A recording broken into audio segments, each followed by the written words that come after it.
Czech President Miloš Zeman was rushed to hospital on Sunday just one day after the country's parliamentary election, which saw populist Prime Minister Andrej Babiš's party come in second. Mr. Zeman was taken to hospital from the presidential chateau outside Prague shortly after a meeting with Andrej Babiš.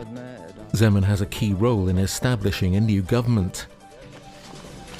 In Saturday's election, a Liberal-Conservative three-party coalition named Together captured 27.8% of the vote, beating Babiš's ANO, which won 27.1%. In a second blow to the populists, another centre-left Liberal coalition got 15.6% of the vote to finish third. Zeman earlier said he'd appoint the leader of the strongest party, not the strongest coalition, to try to form the government. That would give Babiš a chance to try to find a majority for his possible government. On the streets, voters have mixed feelings about the result and how it will pan out.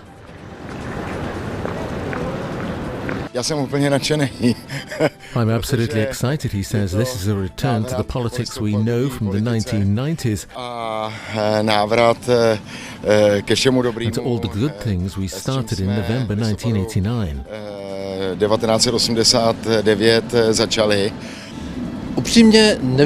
Honestly, I don't really know what to expect, but I suppose Babiš will try a minority government, he says, and it's hard to tell whether they will get away with it.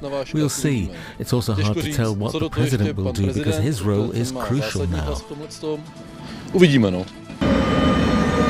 Miloš Zeman has suffered ill health for some time.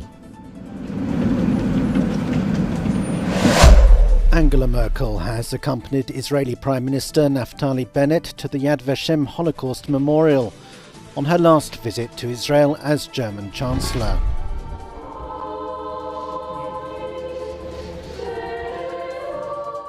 Germany has been a steadfast ally under Merkel's chancellorship. She told Bennett she was certain that her successors would continue the tradition, though vigilance would be needed.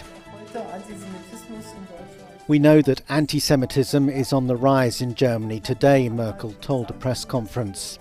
I have once again made it clear here on behalf of the entire federal government that we will resolutely defend ourselves against all manifestations of anti-Semitism. Bennett thanked her for her chancellorship.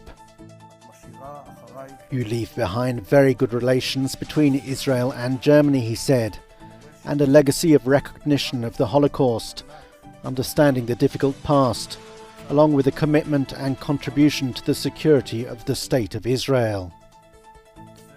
This we remember, and history will remember. Nevertheless, political differences did surface.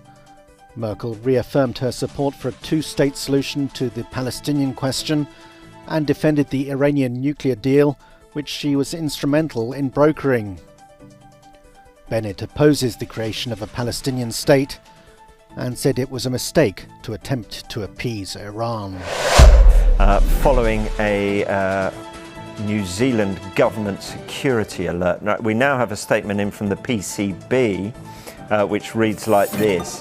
Earlier today, New Zealand Cricket informed us they have been alerted to some security alert and have unilaterally decided to postpone the series. Pakistan Cricket Board and Pakistan government made foolproof security arrangement for all visiting teams.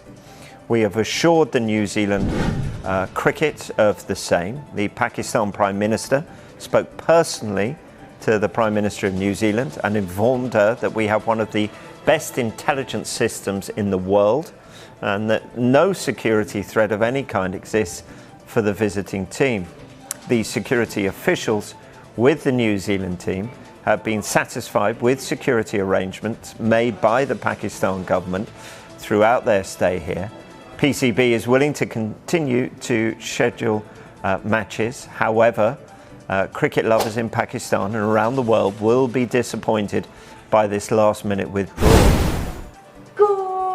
In September, there were more than 1 million people living in the UK who reported they were suffering from long COVID. That's according to the Office for National Statistics, which says this figure reflects the increase of COVID-19 infection rates in July. It follows the announcement from the World Health Organization that the first official clinical definition of long COVID has been agreed upon after global consultations. Common symptoms include fatigue, shortness of breath, cognitive dysfunction, but also others which generally have an impact on everyday functioning. Symptoms may be new onset following the initial recovery from the acute episode or persist from the initial illness. And then symptoms can also fluctuate or relapse over time. This is an important step forward to standardize the recognition of patients living with post-COVID-19 condition. We hope it will help clinicians and health workers recognize patients and start them on appropriate treatments and interventions and care pathways. We hope that policymakers and health systems will set up and implement integrated care models to care for these patients. Those people who work in healthcare, social care and hospitality were affected the most last September in the UK. A recent study has found that 1 in 3 people will suffer from post-COVID symptoms for 3 to 6 months.